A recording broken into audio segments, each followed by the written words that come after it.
Notre invité est Henri Akodo, journaliste sportif. Avec lui, nous allons parler du football en France, affaire de la CESTAP, 10 mois de prison contre l'attaquant du Real Madrid, Karim Benzema. Paris gagne avec Messi, Ronaldo libère Manchester United. Le Barça se lance. Enfin, on termine par le mondial biennal. La FIFA convoque un sommet. La fronde s'organise. Henri Akodo, bonjour, vous allez bien? Bonjour Michel, je me porte bien. En pleine forme, hein? Effectivement. On va parler de ce qui arrive actuellement à Karim Benzema dans l'affaire de la CESTAP. Il a 10 mois de prison avec sursis. Oui, il faut préciser que c'est une affaire qui tient en haleine la justice, la société française depuis quasiment 5 ans déjà, qu'elle est apparue au grand jour. Et il faut préciser que ce n'est pas encore une condamnation en bonne et due forme, puisque c'était un réquisitoire de la part du ministère public, le procureur, hier dans ce procès. Et le réquisitoire, c'est-à-dire que le ministère public qui, sur la base des éléments de preuves factuelles, est en train de proposer, a requis, bien évidemment, 10 mois de prison avec sursis pour Karim Benzema et bien évidemment une amende de 75 000 euros. Et donc, par après, la défense de Karim Benzema, notamment Maître Colmier, qui est son avocat principal, a plaidé pour sa relace, bien évidemment, parce que selon lui, cette peine qui est requise contre son client est disproportionnée et paraît absurde par rapport aux éléments qui ne concordent pas, selon lui, du fait que Karim Benzema est impliqué dans cette affaire de la CESTAP. Il faut préciser qu'il est jugé pour complicité de tentative de chantage. Et donc, le tribunal correctionnel de Versailles, qui est en train de juger Benzema, la Chambre va rendre son verdict ce vendredi, à l'heure où nous sommes en train d'enregistrer cette émission. Le verdict final n'est pas encore tombé. Mais il faut dire que, bien évidemment, c'est pour l'instant le procureur, Madame la procureure, qui représente le ministère public dans ce procès, qui a requis, bien évidemment, cette peine de 10 mois d'emprisonnement avec sursis contre l'attaquant du Real Madrid et 75 000 euros. Donc on en saura beaucoup plus avec le verdict qui va sans doute tomber au cours de cette journée. Alors heureusement vous êtes juriste, vous allez nous expliquer avec sursis et autres, parce que nous on ne comprend pas. Vous êtes en train de vendre la mèche. Avec sursis, ça voudrait dire tout simplement que si d'aventure cette peine de 10 mois qui est requise contre Karim Benzema, si ça venait à être confirmé par le tribunal correctionnel, ça voudrait dire que Benzema ne va pas purger sa peine en prison. Pour l'instant, il sera libre de ses mouvements. Il va continuer ses activités footballistiques. Il ne sera pas incarcéré. Mais si d'aventure il est encore reconnu coupable dans une autre affaire, là, il va purger sa peine en prison. Donc voilà un peu la différence entre sursis et la prison ferme, bien évidemment. Alors, cette affaire, vous l'aviez dit, a commencé, ça fait 5 ans. Vous pouvez nous rappeler brièvement cela? C'est parti d'une vidéo, bien évidemment, d'un appel que son coéquipier Mathieu Valbuena a reçu. Mathieu Valbuena, il faut rappeler que c'est un ancien international français. Il a joué en équipe de France avec Karim Benzema. Et ce dernier avait fait une vidéo avec sa compagne à l'époque, une vidéo intime. Et donc, il a reçu un appel de 2 maîtres chanteurs qui lui disaient qu'ils ont en possession une vidéo compromettante. Et donc, s'il ne paye pas une somme conséquente, cette vidéo-là sera mise sur la place publique. Et donc, Benzema, jouant le bon samaritain, a pris son téléphone pour appeler son frère, son coéquipier, pour lui demander de pouvoir négocier, bien évidemment. Mathieu Valbuena. Mathieu Valbuena, Benzema l'a appelé pour lui demander de pouvoir négocier, s'il le permet, afin que cette affaire ne soit pas rendue sur la place publique. Et donc, entre-temps, ces 2 maîtres chanteurs et d'autres intermédiaires sont intervenus dans cette affaire et ils ont incité Mathieu Valbuena à payer la somme à ces maîtres chanteurs afin que cette vidéo ne soit pas publié. Et donc, c'est là où se trouve l'intrigue. Les enquêteurs, au cours de l'audition, des différentes auditions, ont constaté qu'il y avait des éléments qui ne tournaient pas rond, bien évidemment. Et donc, c'est ce que justement Madame la procureure disait dans le procès hier, lors de son réquisitoire.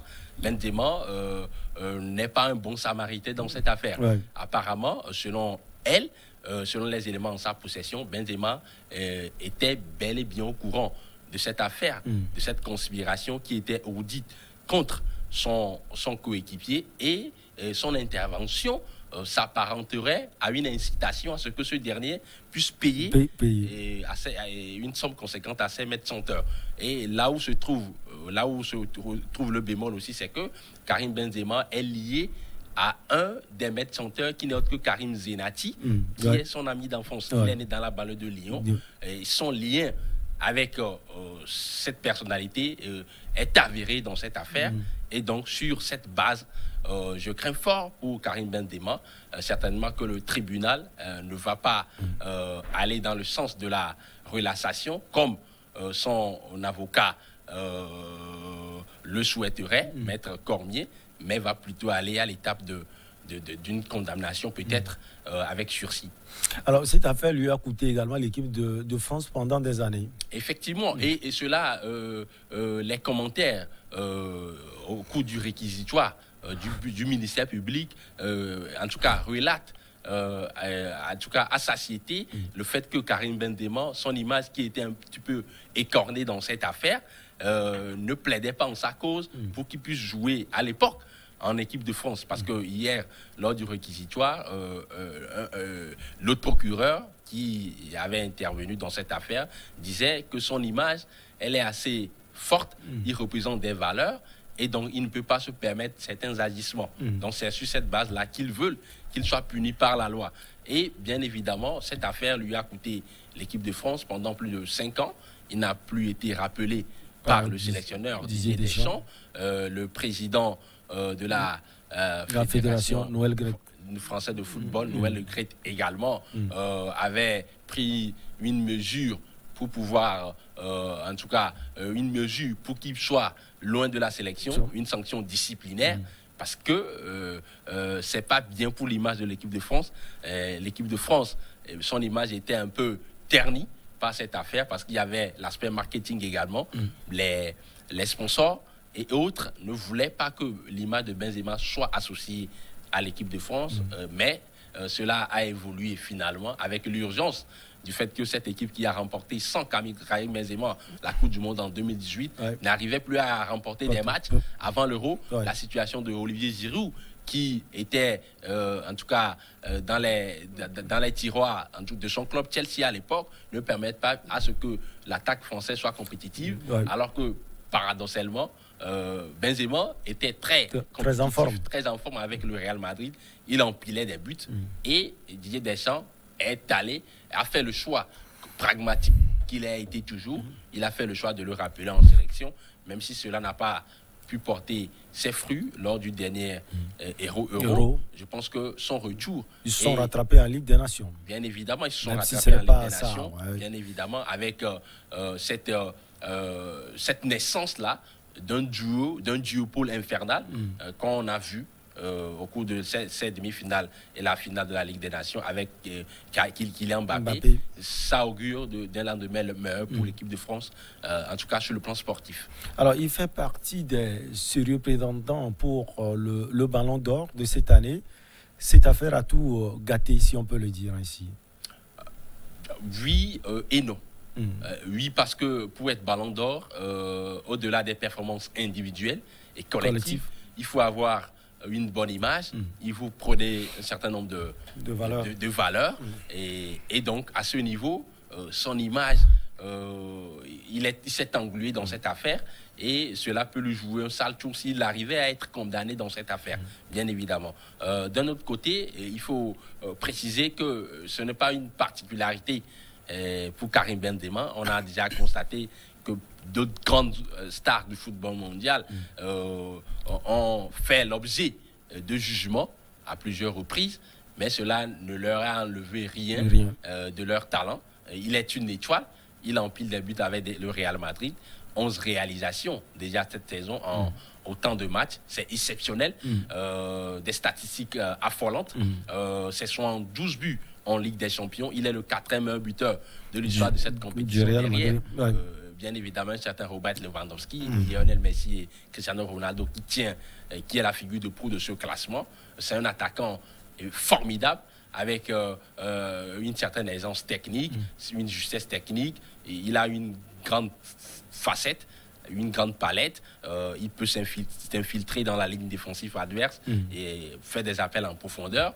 Il peut constituer également des points d'ancrage pour ses coéquipiers. Donc, je pense que s'il arrivait à être nommé Ballon d'Or, ce ne serait pas un scandale pour cette année. Allez, on va parler de la Ligue des Champions. Paris qui gagne avec Messi. Vous avez suivi ce match contre le RB Leipzig. 3 buts contre 2 au finish. Ça a été un match difficile pour les Franciliens. Match gagné au forceps. Un match laborieux, un match très compliqué, très poussif pour les Parisiens qui sont allés puiser dans leur dernier retranchement pour pouvoir faire mal à cette formation du Red Bull Leipzig qui a été tout simplement impressionnante dans ce match. Les Allemands, avec leur nouvel entraîneur Jesse Marx, l'américain, ont opposé une très belle résistance à la formation parisienne avec ce 4-3 des Allemands qui, avec une ligne défensive qui était assez haute et qui pressait énormément le premier porteur du ballon adverse, le latéraux qui était quasiment, qui mangeait la ligne, comme on le dit dans le jargon, avec des centres précis d'Angelino côté gauche et de Jordi Moukile côté droit. La défense parisienne, après l'ouverture du score du PSG justement, a pris de l'eau sur les côtés, des vagues incessantes à plusieurs égards. Et tout cela a submergé complètement l'équipe parisienne en première période. Mais il faut saluer la belle réponse au caractère, au forceps de cette équipe parisienne qui a su modifier son dispositif tactique. On est parti d'un 4-4-2 en losange avec ce quatuor dans l'an 2, Marco Verratti, Idrissa Gana Gueye, Leandro Paredes, Ander Herrera dans l'an 2 en première période. Et Marco Verratti qui manquait de dynamisme dans les sorties de balles. Il n'y avait pas de densité dans les sorties de balles. Il n'y avait pas de surnombre au niveau de la ligne offensive parisienne.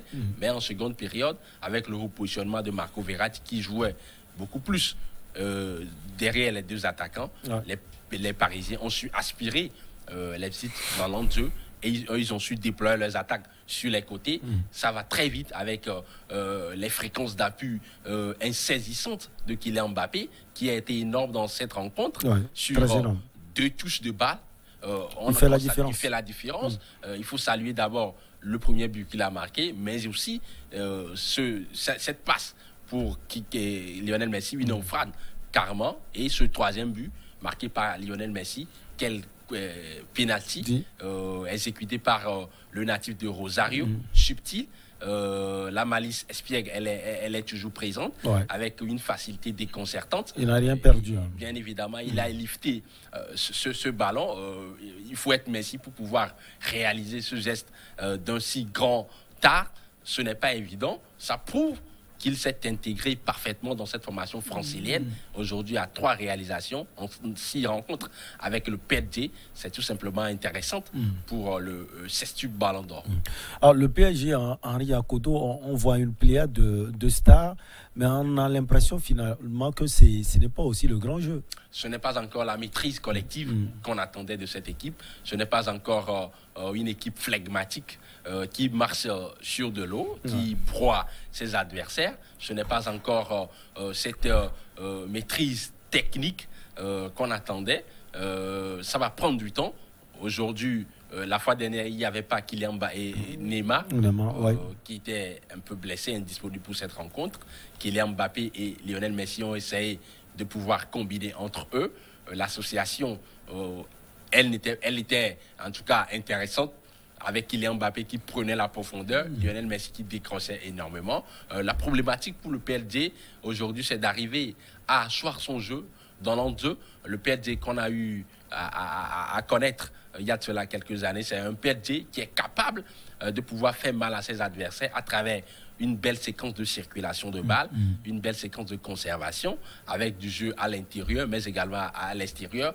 Et là, la forme de Marco Verratti sera déterminante pour retrouver ce PSG qui peut rayonner dans le jeu, qui peut illuminer le jeu, mais également qui peut battre ses adversaires. Parce que Marco Verratti, il est souvent la pierre angulaire de cette équipe, surtout dans l'an 2. Il est la pièce importante du puzzle, nonobstant la constellation des grands joueurs de la ligne offensive. C'est quand même lui qui est capable de pouvoir aérer le jeu, fluidifier le jeu, bonifier le jeu du PSG grâce à ses mouvements incessants, grâce à ses demandes, soit à l'intérieur ou à l'extérieur, grâce à ses dédoublements de passe pour trouver des décalages sur les côtés. Donc, c'est beaucoup plus une question de temps. Je pense qu'avec les enchaînements des matchs, le collectif parisien va devenir beaucoup plus fin et va pouvoir faire mal à ses adversaires. Match aussi difficile pour les Red Devils qui battent au Forceps la DA, l'équipe de l'Atalanta Bergame, même score, 3 buts contre 2. Oui, 3 buts contre 2. L'entame de match était exceptionnelle côté Reds. On pensait qu'à l'allure où allaient les choses, le club de la Mersey allait dessoucer complètement la formation madrilène dans son entre du Wanda Metropolitano, mais ce n'en était rien, parce qu'en face, il y avait une équipe très combative dans la tête, qui avait un mental d'acier, dirigé par un maître tacticien, Diego Simeone, bien évidemment. C'était d'abord Mohamed Salah qui avait ouvert le score, l'international égyptien qui est dans une forme assez éblouissante actuellement. Et le deuxième but venu de nulle part d'un certain Naby Keita Deco, une reprise de volée subtile dans la lucarne de ce gardien Jan Oblak. Mais derrière, la belle résistance, le doublé d'un certain Antoine Griezmann pour rétablir la marque.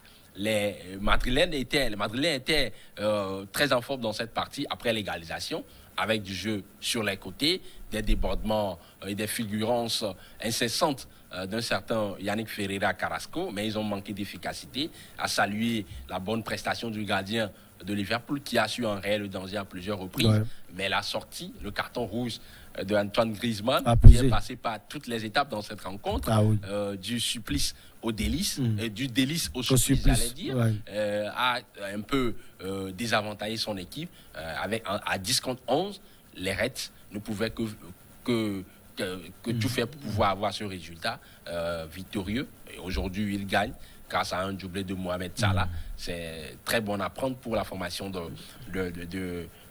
Jürgen Klopp. L'enseignement à tirer dans cette rencontre, c'est que nonobstant les différents doutes qu'on avait par rapport à cette formation de l'Atlético Madrid sur le plan offensif, on a constaté la fois dernière qu'ils se sont sublimés et ils ont opposé une belle résistance à cette formation de la Mersey qui s'en est sorti fort heureusement.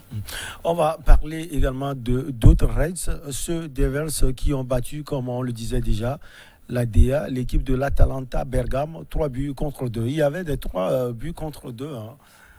Il y avait des 3 buts contre 2. Des matchs tendus. Des matchs tendus, des matchs assez haletants, palpitants, très débridés, très ouverts, avec des buts, des actions offensives de grande classe, comme celle de Cristiano qui libère son équipe. Comme celle de Cristiano qui libère son équipe. Les Mancuniens ont souffert dans cette rencontre. Vraiment. Ils ont été menés 2 buts à 0. 2 buts à 0, des buts de Mario Pasalic et d'un certain Demiral, de défenseur international turc. Moi, je m'attendais à cette rencontre, à cette belle prestation de la formation bergamasque, qui est une très belle équipe, qui joue au football. Une excellente équipe. Une excellente équipe dirigée par un maestro, très chef calme d'orchestre, Gasperini. Il est très calme également. Très calme également. Mais il impacte le jeu de son équipe par son discours, par sa façon de pouvoir organiser son équipe, ce 4-3-3 qui fonctionne à merveille, avec du jeu sur les couloirs, des débordements incessants, et cela a perturbé énormément l'organisation défensive mancunienne. mais ils sont passés, en tout cas, ils étaient au bord du précipice, mais ils ont su renverser la vapeur au courage, avec un Cristiano Ronaldo de grande classe. Tant que la rencontre n'est pas encore sifflée, la fin de la rencontre n'est pas encore sifflée par l'arbitre. Cristiano Ronaldo, c'est le genre d'attaquant qui garde toujours sa concentration, sa détermination. Il se sent toujours concerné, malgré le poids de l'âge, 36 ans. Il ne continue pas à faire des choses exceptionnelles. Il faut apprécier cette belle détente et cette tête décroisée pour offrir cette victoire à son équipe. Il est diabolique, il est féroce, il est subtil. Moi, je le surnomme le Sphinx des îles de Madère. Il est bien évidemment la pièce manquante du puzzle mancunien, parce que le Manchester United, c'est un buteur depuis des saisons. Je pense qu'ils l'ont retrouvé avec un Cristiano Ronaldo qui ne cesse d'enfiler des buts. Allez, on va terminer sur ces matchs de la Ligue européenne des champions avec le Barça, qui se lance enfin 1-0 face au Dynamo de Kiev. Oui, la formation catalane se remet dans le sens de la marche. Ils sont passés par des moments de turbulence avec une équipe qui doutait énormément, des joueurs qui n'arrivaient pas à prendre le risque, à prendre l'initiative du jeu. Cela contraste bien évidemment avec l'ADN même de cette formation du FC Barcelone. Mais il faut constater que face au Dynamo Kiev, ils se sont assignés une mission et au courage, avec une équipe déterminée, concernée, avec beaucoup de combativité à la perte du ballon pour récupérer de manière rapide le ballon pour faire mal à l'adversaire. Même s'ils n'ont pas marqué beaucoup de buts, il faut saluer cette victoire des hommes de Ronald Koeman. Le seul but de la partie a été inscrit par un certain Gérard Piqué, qui, nonobstant les critiques, nonobstant en tout cas les déclarations peu reluisantes en son endroit, continue toujours par porter sa formation. Il a marqué le seul but de la partie. C'est salutaire pour le club culé. Je crois que ce ne sera pas un simple exploit éphémère, mais que cela va perdurer pour que cette formation puisse retrouver son rayonnement d'antan. On a encore 6 minutes, Henri Akodo, pour parler du mondial biennal. La FIFA convoque un sommet le 20 décembre, si on ne se trompe pas. Et la France s'organise, certains ne sont pas contents. Certains ne sont pas contents, bien évidemment. L'UEFA qui se sent menacée, l'UEFA qui ne veut pas négocier cette compétition sous aucun prétexte. Une organisation de la Coupe du Monde tous les 2 ans menacerait les compétitions européennes. Et cette grande confédération, bien évidemment, ne veut pas badiner avec ces compétitions phares. Et je pense que la bataille, elle est lancée, elle sera ardue. D'un côté, il faut également préciser que les associations des footballeurs professionnels également ne sont pas d'accord, ces associations, notamment la FIFPro, parce que une organisation d'une telle envergure menacerait l'intégrité physique des joueurs, bien évidemment, parce que avec les enseignements des matchs au niveau des compétitions européennes de clubs, avec les enseignements au niveau des éliminatoires en sélection et des compétitions internationales, organiser une Coupe du Monde tous les 2 ans pour ces associations la menacerait bien évidemment la forme physique des joueurs. Je pense avec beaucoup de certitude que ce projet ne va pas aboutir. Pas pour l'instant, parce que bien évidemment ça va chambouler effectivement le calendrier international. Ça va remettre en cause également la compétition phare des Africains, la Coupe d'Afrique des Nations, qui est organisée tous les 2 ans. Par quelle alchimie, par quelle panacée passera la FIFA pour nous faire avaler cette couleuvre? Je n'en saurais le dire, mais je constate avec beaucoup de certitude qu'aujourd'hui, ce projet est désavoué par plusieurs acteurs du football mondial, et que cela ne permettra pas à ce que, bien évidemment, le football puisse briller dans le monde entier. Merci beaucoup à vous, Henri Akodo, journaliste sportif. On va marquer la pause pour le journal et on revient avec nos invités pour Regard Croisé.